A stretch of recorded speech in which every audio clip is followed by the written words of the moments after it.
Voltando, né? Voltando aqui para o nosso bate-papo concurseiro, Institutos Federais de Educação. Falando de quê, hein? Falando das finalidades e características, artigo 6º, ok? Vamos lá no inciso 6. Qualificar-se, finalidades e características dos Institutos Federais de Educação. Qualificar-se como centro de referência no apoio à oferta de ensino de ciências nas instituições públicas de ensino, oferecendo capacitação técnica e atualização pedagógica aos docentes das redes públicas de ensino. Então, olha só, não é só preparar para o mercado de trabalho e ali se encerra. Não. Olha lá, capacitação técnica, atualização pedagógica para os professores das redes públicas de ensino. É isso. Nós temos aqui também uma outra missão, uma outra finalidade dos Institutos Federais de Educação. Capacitar os professores. É isso. É preciso estar em constante evolução. Quando me formei professora a nível médio, né, a nível técnico, nós tínhamos uma modalidade de ensino, né? E aí a coisa evoluiu e esse formato EAD, ensino à distância, para mim foi maravilhoso, né? Eu gostei muito, me adaptei demais a essa modalidade. Mas eu vejo muitos colegas que têm dificuldade, sabe? De simplesmente chegar aqui, sentar, olhar para a câmera, fingir que é você e conversar. Eu sinto como se estivesse olhando para você, entendeu? Eu sinto como se eu estivesse aí na sua casa, no seu cantinho de estudo, sentadinho aí num cantinho, junto com você e batendo um papo. É isso. E eu me adaptei e muitas vezes, lógico, muitas vezes não, eu precisei me adaptar. Eu precisei adotar técnicas que algumas eu acabei desenvolvendo, né? Para conseguir com que o aluno me aceitasse, com que o aluno, nem só aceitação, com que o aluno entendesse o que eu falava, né? Eu lembro quando eu comecei a dar aula online, os alunos presenciavam assim, nossa, Claudete, nem parece você. Nossa, você tá tão formal, sério, compenetrada, não é você não.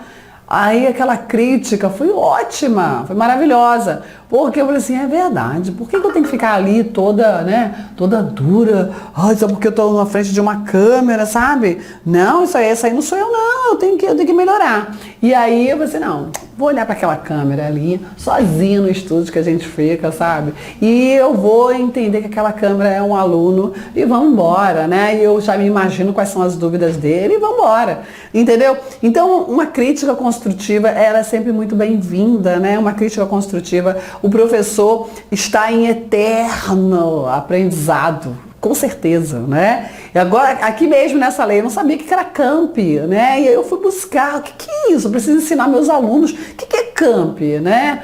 Ou CAMPI, eu nem sei, eu ainda nem tenho certeza de como se pronuncia, sabia? Eu vou buscar essa informação.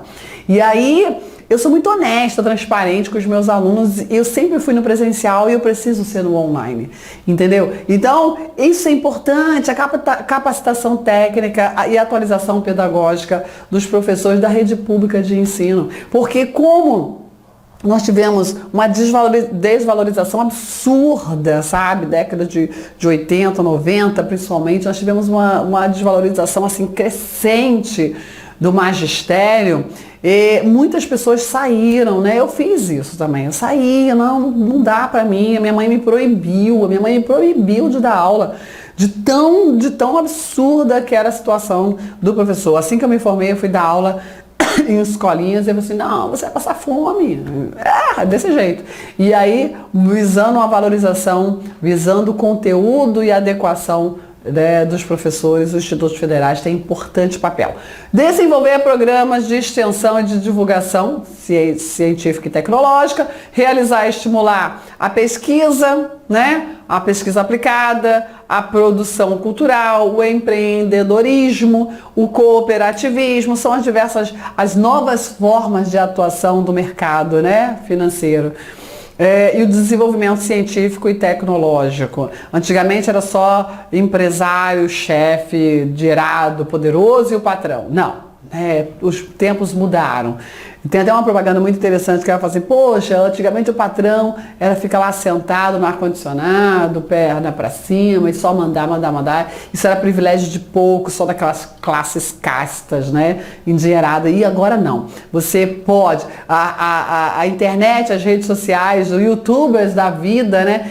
Democratizaram a fama, ainda que de forma, né, que eu não concorde muito, mas onde que um menino do interior iria conseguir projeção, fama, estou falando do Whindersson Nunes, né?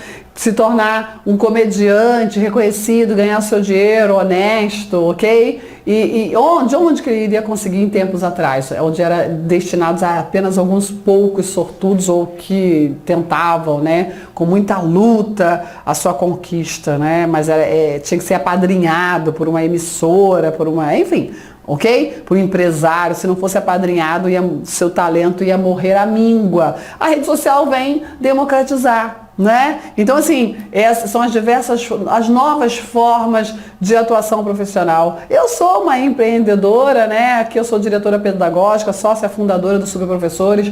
Então, onde que eu ia me imaginar nessa condição? Onde que eu ia me imaginar nessa condição, né? Vendo de uma origem tão humilde, sabe? Para mim isso era há 10, 15, 20 anos atrás, isso era impensável. Promover finalidades e características dos institutos de educação. Promover a produção, desenvolvimento, transferência de tecnologias sociais, notadamente voltadas à preservação do meio ambiente. Todo mundo fala em preservação do meio ambiente. É preciso uma atitude profissional sustentável. Está cada vez mais forte, né? Sustentabilidade é a matéria cada vez mais recorrente em vários concursos. Então não dá para falar diferente, né? Não dá mais. Quando eu falo muito com os alunos, olha, as apostilas, os PDFs que acompanham as aulas não são para impressão, né? Nós temos que ter uma atuação sustentável. Ah, Claudete, mas eu só sei estudar se eu tiver o papel na mão. Isso é uma crença limitante, né?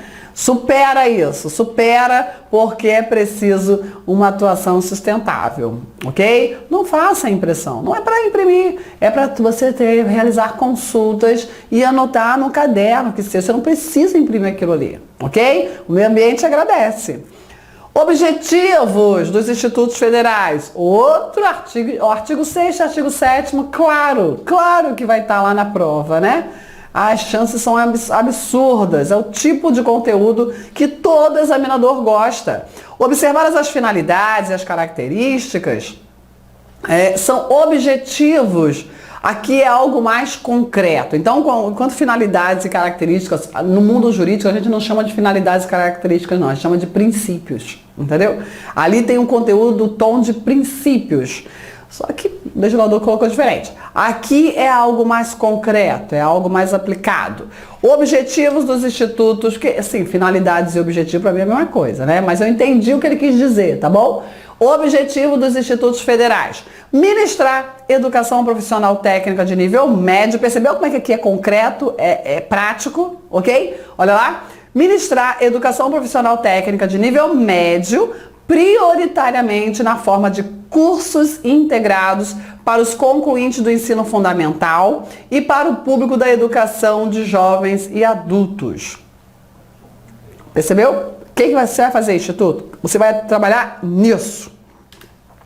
Ministrar cursos de formação inicial e continuada de trabalhadores, objetivando a capacitação, o aperfeiçoamento, a especialização e a atualização profissional em todos os níveis de escolaridade nas áreas da educação profissional e tecnológica. Depois que a gente entende as finalidades, as características, ou seja, os princípios norteadores dos Institutos Federais de Educação, realmente os objetivos ficam bem claros, né? Muito claros. Realizar pesquisas aplicadas, estimulando o desenvolvimento de soluções técnicas e tecnológicas, estendendo os seus benefícios à comunidade. Por isso a regionalização tão importante para nortear o conteúdo pedagógico de cada Instituto Federal de Educação, e por esse motivo é que eles são dotados de autonomia. Imagina se tivesse um órgão central, né, lá em Brasília, lá no Distrito Federal, para dizer o que os Institutos Federais de Educação deveriam ofertar, né? Imagina, isso não ia dar certo nunca, né? Não ia dar certo nunca, porque jamais um cara lá de Brasília ia saber qual a necessidade do Amapá, qual a necessidade do Rio Grande do Sul, do Paraná, qual a necessidade do Rio de Janeiro. Não dá para ter a exata noção, ok? Por isso a regionalização e a autonomia pedagógica. Desenvolver atividades de extensão de acordo com os princípios e finalidades da educação profissional e tecnológica, né? As pós, as atividades de extensão. E em articulação com o mundo do trabalho e os segmentos sociais. Você vê muito isso, né? Olha, vamos capacitar para o trabalho dentro da realidade social daquele trabalhador, daquela pessoa, daquele cidadão social, ou seja, se olha a pessoa e a comunidade onde ela está integrada, entendeu? É capacitar aquela pessoa para ser uma pessoa produtiva, né? Formadora de resultados na sua comunidade, com ênfase na produção de desenvolvimento e difusão de conhecimentos científicos e tecnológicos. Ela vai ser uma propagadora de conteúdo. Estimular e apoiar processos educativos que levem à geração de trabalho e renda e à emancipação do cidadão na perspectiva do desenvolvimento socioeconômico local e regional. Muito lindo isso aqui, né? Olha isso, emancipação do cidadão na perspectiva de desenvolvimento social, socioeconômico local e regional. É preciso capacitar esse cidadão para que ele desenvolva o seu próprio local, o seu ambiente, a sua comunidade. Não é? Fala assim, olha, você tem que contribuir para a sua comunidade. Não é você se formar, se capacitar e gerar benefícios para outro local, né? Para uma outra cidade. Não! Você vai, cidadão, se capacitar para a melhoria do seu local, né, de vivência, onde a sua família, onde seus amigos, onde seus grupos sociais vivem. Você vai colaborar para o desenvolvimento desse local. Adoro isso. Ministrar em nível de educação superior. Vai ministrar o quê? Cursos superiores de tecnologia também, né? Olha, formação superior. Cursos superiores de tecnologia visando a formação de profissionais para os diferentes setores da economia. Então o foco é técnico, tecnológico, não é científico, percebeu? Cursos de licenciatura, bem como programas especiais de formação pedagógica, com vista na formação de professores para educação básica, sobretudo nas áreas de ciências e matemática, e para educação profissional. Formar professor para ensinar o quê? Processos, metodologias de trabalho. Cursos de bacharelado e engenharia, visando a formação de profissionais para os diversos setores da economia e áreas do conhecimento. Cursos de pós-graduação lato sensu, de aperfeiçoamento e especialização, visando a formação de especialistas nas diferentes áreas de conhecimento. Você percebe muito que, ainda nas especializações, nós temos o quê? Atuação prática, né? Atuação no mercado de trabalho. Curso de pós-graduação estrito sensu, de mestrado, doutorado, que contribuam para promover o estabelecimento de bases sólidas em educação, ciência e tecnologia, com vistas ao processo de geração e inovação tecnológica. Sempre lembrar, atuação técnica e tecnológica da educação. No desenvolvimento de sua ação acadêmica, o Instituto Federal, em cada exercício, que exercício é esse, Claudete? O ano, em cada ano, exercício financeiro quer dizer aqui, tá bom? Aqui o vocabulário é financeiro orçamentário, tá certo? Então vamos lá. No desenvolvimento de sua ação acadêmica, ele não tem autonomia pedagógica, ok? O Instituto Federal, em cada exercício, em cada ano financeiro, deverá garantir, no mínimo, 50% de suas vagas para atender aos objetivos definidos no inciso 1 ok? Qual é o inciso 1? Vamos lá. Ministrar educação profissional técnica de nível médio, prioritariamente na forma de cursos integrados para os concluintes do ensino fundamental e para o público da educação de jovens e adultos. Então, o foco é jovens e adultos, ensino médio, ok? É isso? Público da educação de jovens e adultos. Resumindo, é isso. Quem está dizendo aqui? Olha, institutos de educação. No desenvolvimento de sua atuação acadêmica, a cada exercício, as vagas, aqui nem é tanto financeiro, mas o exercício é o ano, tá? As vagas, a sua atuação, no mínimo 50% para esse público, ok? É a formação do futuro, né? Para atender os objetivos aí, e no mínimo 20% de suas vagas para atender aí o inciso 6, a linha B. Vamos lá. 6, a linha B, outro foco. Então, olha lá, 50% para jovens e adultos, lá concluídos de ensino médio, e 20% no mínimo, pode ser mais, ok? No mínimo para quê? Para os programas de formação, programas especiais de formação pedagógica, com vista à formação de professores. É potencializar a atuação dos institutos federais aos nossos jovens, ok? Percebeu? Seja voltado, né, diretamente aos próprios jovens, seja a formação, a capacitação, a especialização dos professores que vão atuar com esses jovens, que vão preparar esses jovens. Legal isso, né? Ok? O cumprimento dos percentuais acima deverá observar o conceito de aluno equivalente, conforme a regulamentação do Ministério da Educação. Aí o Ministério da Educação é todo uma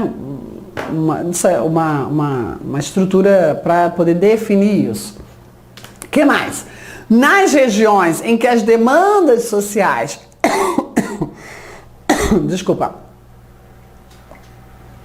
nas regiões em que as demandas sociais pela formação de nível superior justificarem, ali tem uma demanda maior para a formação de nível superior, porque a gente percebe ali uma formação tecnológica, né, uma formação a nível médio, né? Mas como o Brasil é continental, como a atuação dos institutos federais deve ser regionalizada, existe essa previsão. Nas regiões que as demandas sociais pela formação de nível superior justificarem, aí o Conselho Superior do Instituto Federal poderá, com anuência do Ministério da Educação, autorizar uma mudança, um ajuste da oferta desse nível de ensino, sem prejuízo dos índices acima, ok? Para atender aos objetivos definidos aí no inciso 1. Ok? Então assim, olha, pode ter, né, uma necessidade de um pequeno ajuste, mas esse ajuste, ele não pode ser só o reitor a decidir. Não, é preciso um órgão colegiado, que é o Conselho Superior, isso com autorização, com a concordância do Ministério da Educação. Então existe um controle nisso, para não perder o foco, ok? Para manter a uniformização de atuação dos institutos federais. Essa é a preocupação. Vamos falar agora da estrutura, né? Como que os institutos federais devem se organizar? Outro tema também que você deve estar muito atento. Cada instituto federal é organizado em estrutura multicampus, ou seja, tem campus, tem diversos campos, né, com diversas atuações pedagógicas, com proposta orçamentária anual identificada, porque são dotados de autonomia financeira. Identificada para cada campus. Então, assim, na proposta orçamentária anual, é preciso que, como cada instituto ele tem lá vários campos, ok? Ou seja, multicampo, ele possui vários campos, e cada campo tem lá a sua necessidade orçamentária. Na proposta orçamentária anual, é preciso discriminar, detalhar quais os valores de orçamento destinados a cada campo. ok? Olha que importante. Com proposta orçamentária anual identificada para cada campus, é campus, né? Eu tô falando campo, tá errado, é campus, e a reitoria, exceto no que diz respeito a pessoal, encargos sociais e benefícios de servidores. Isso não precisa ficar discriminando em cada campo, não, porque aí o bolso é um só, né? Servidores, encargos sociais e benefícios de servidores, não precisa discriminar os valores destinados aos servidores do campus tal, A, do campus B, entendeu? Isso não precisa. Agora, se não for verba destinada a servidores, encargos sociais e benefícios de servidores, aí as demais verbas precisam estar discriminadas, é isso, identificada para cada campus. A administração dos institutos federais terá como órgãos superiores o Colégio de Dirigentes e o Conselho Superior. Outro artigo muito importante para a sua prova. A administração. Quais são os órgãos superiores administrativos dos institutos federais? Colégio de Dirigentes, Conselho Superior. As presidências, tanto do Colégio de Dirigentes quanto do Conselho Superior, quem será aí o presidente do colégio? Quem será o presidente do Conselho Superior? Reitor do Instituto Federal. O reitor, ele é o presidente tanto do colégio quanto do Conselho Superior. O colégio, ele tem caráter consultivo, ok? Ele não é um órgão de decisão, não. Ele é um órgão de consulta para tomada de decisões. O Colégio de Dirigente é órgão de caráter consultivo. Será composto, composição do colégio, reitor, pró-reitores, diretor-geral, ok? De cada um dos campi que integram aquele Instituto Federal. Percebeu? É um órgão colegiado, formado por diversos membros. Órgão consultivo. Ok? Agora, já o Conselho Superior não. Ele é um órgão de caráter consultivo, sim, mas também deliberativo. Então, o Conselho Superior é um órgão também de decisão, deliberar, decidir. Claro que todo órgão deliberativo tem caráter consultivo também, ok? Bom, vamos lá. O Conselho Superior, também um órgão colegiado, presidido pelo reitor, caráter consultivo e deliberativo. Será composto por representantes, muito importante isso, dos docentes, né, os professores, os estudantes, servidores e ainda os egressos da instituição, da sociedade civil, do Ministério da Educação, do Colégio de Dirigentes do Instituto Federal. Ou seja, né, o Conselho Superior tem aí uma formação multifacetária, ou seja, tem gente de várias estruturas, assegurando-se representação paritária dos segmentos que compõem a comunidade acadêmica. É preciso que, por exemplo, docentes, estudantes e tenham um quantitativo iguais, né? Nesse Conselho Superior. Não pode ter mais de uma classe e menos de outra, entendeu? Então, olha lá a formação do Conselho Superior, órgão deliberativo e consultivo, presidido pelo reitor, composição, representante dos docentes, dos estudantes, servidores, ok? Dos egressos da instituição, da sociedade civil, representante do Ministério da Educação, representante do Colégio de Dirigentes do Instituto Federal. O Estatuto do Instituto Federal disporá sobre a estruturação, as competências e as normas de funcionamento do Colégio de Dirigentes e do Conselho Superior.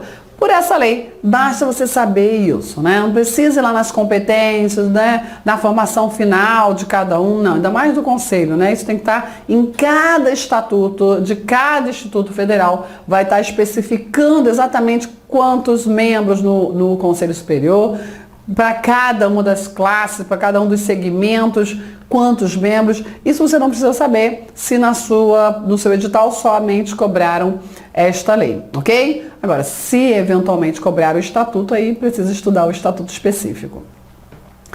Tranquilo, né? Os institutos federais terão como órgão executivo a reitoria. Olha lá, a reitoria é órgão executivo, composta por um reitor e 5 pró-reitores. Órgão executivo, aquele que vai executar as decisões, aquele que vai colocar na prática as decisões, ok? Administrando aí os institutos. Poderão ser nomeados pró-reitores os servidores ocupantes de cargo efetivo da carreira docente ou de cargo efetivo com nível superior. Isso da carreira de técnico administrativo, do plano de carreira, né? Dos cargos de técnicos administrativos em educação.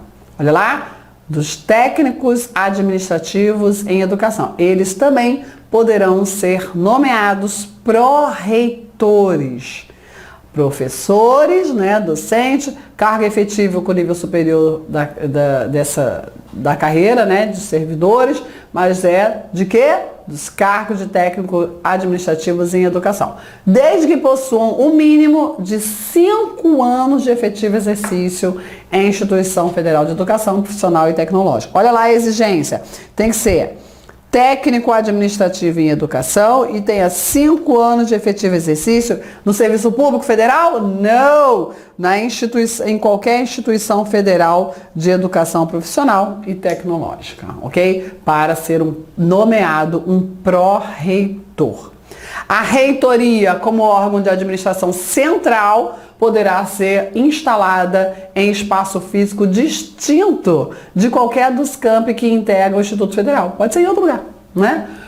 Desde que previsto em seu estatuto e aprovado aí pelo Ministério da Educação. Não precisa necessariamente ela funcionar no campo, ok? Os reitores serão nomeados pelo presidente da República. Olha isso, reitores, que exercem um importantíssimo cargo, né? Nomeados pelo presidente da República para um mandato de 4 anos. Isso aqui é muito importante para a sua prova. Comando Maior Administrativo. O reitor. E aí, nomeado pelo presidente da República, mandato de 4 anos mais 4, ok? Permitida uma recondução, após o processo de consulta à comunidade escolar. Consulta à comunidade escolar do respectivo Instituto Federal, atribuindo-se aí um peso, né? 1/3 para a manifestação do corpo docente, dos professores, 1/3 para a manifestação dos servidores, 1/3 para a manifestação dos alunos, né? Do corpo discente. Bonitinho, né? Consulta, viu? Consulta, não é eleição, percebeu? Não é eleição, é consulta à comunidade escolar. E que comunidade escolar é essa? A comunidade escolar é formada pelos professores, pelos servidores e pelos alunos, ok? Docentes, servidores e discente. Lindo, né? Gostei. Poderão candidatar-se ao cargo de reitor os docentes pertencentes ao quadro de pessoal ativo permanente de qualquer dos campi que integram o Instituto Federal. Desde que, agora, só pode ser reitor, professor. Tá certo, né? Docentes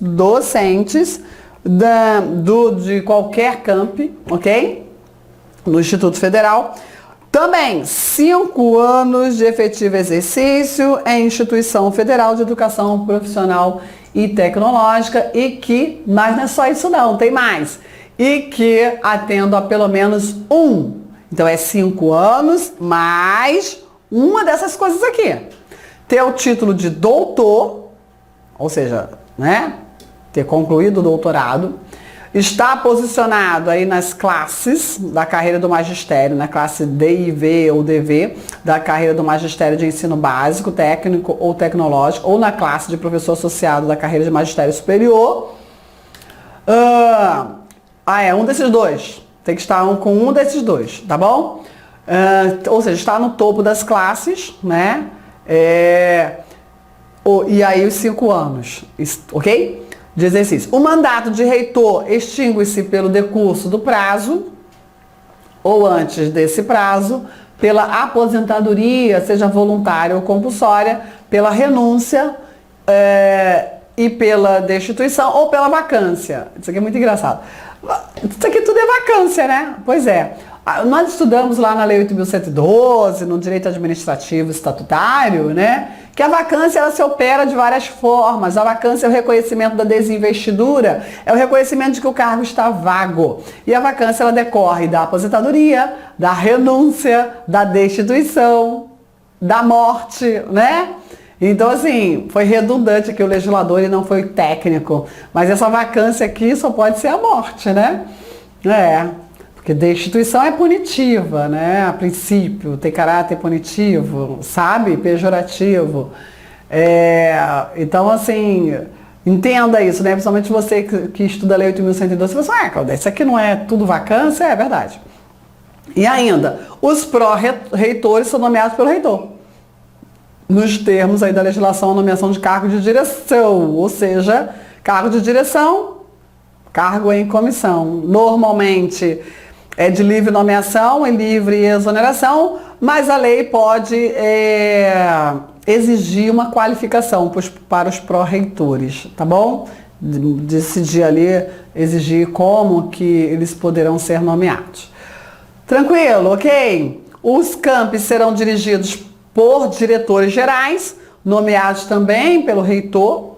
Esses diretores têm mandato de 4 anos com uma recondução, que é o mesmo mandato do reitor, após processo de consulta à comunidade do campus, ok? Olha lá, isso aqui é singular, do respectivo campus, daquele local, atribuindo-se o peso de 1/3 para o docente, 1/3 para os servidores, 1/3 para o discente, né? Professores, servidores e alunos também para escolha ali